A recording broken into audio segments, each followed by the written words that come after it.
Hello बच्चों, चलिए प्रश्न को देखते हैं। प्रश्न है किसी द्रव से भरे हुए खोखले प्रिज्म से अल्पतम विचलन कोण 30 डिग्री है। प्रकाश की किरण 30 डिग्री कोण पर अपवर्तित होती है। द्रव का अपवर्तनांक है। हमें विकल्प दिए गए हैं, हमें बताना है कि कौन सा विकल्प सही है। तो प्रश्न को आगे हल करें उससे पहले जो प्रश्न की मुख्य अवधारणा है उस पर विचार करते हैं।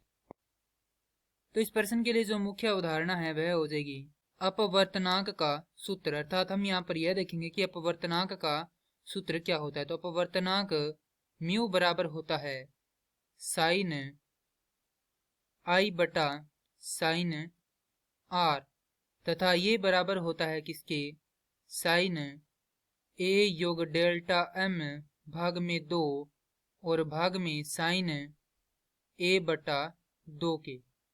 तो यहां से हम देखें तो ये जो भाग है ये आपस में बराबर है, तो इनके कोण भी क्या होंगे, बराबर होंगे। अर्थात यहाँ से हमारे पास जो r है वह बराबर होगा किसके, a बटा 2 के।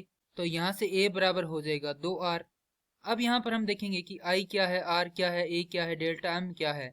तो यहाँ पर a है प्रिज्म कोण, I है आपतन कोण, r है अपवर्तित कोण या इसे कहते हैं निर्गमन कोण।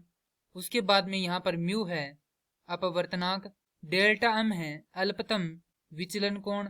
तो अब हम यहाँ पर हमें जो a है उसका मान निकालना है। सबसे पहले a है यहाँ पर प्रिज्म कोण, तो यहाँ से a बराबर हो जाएगा 2 गुणा में r का मान, अर्थात जो परिवर्तन अपवर्तन कोण है उसका मान कितना दिया गया, प्रकाश की किरण का 30 डिग्री। तो यहाँ पर ये हो जाएगा 30, अर्थात a का मान आ जाएगा हमारे पास 60 डिग्री।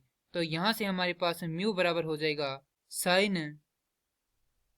a का मान है हमारे पास 60 योग डेल्टा m, विचलन कोण कितना दिया गया, अल्पतम विचलन कोण हमारे पास दिया गया है 30 डिग्री। तो यहाँ पर लिख देंगे 30 डिग्री भाग में 2 और भाग में साइन a का मान है 60 बटा में 2।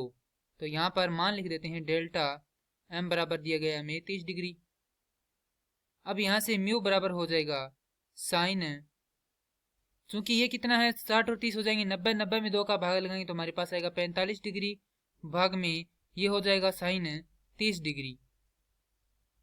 तो यहाँ से म्यू बराबर हो जाएगा साइन 45 डिग्री का मान होता है 1 बटा वर्गमूल 2, भाग में साइन 30 डिग्री का मान होता है 1 बटा 2।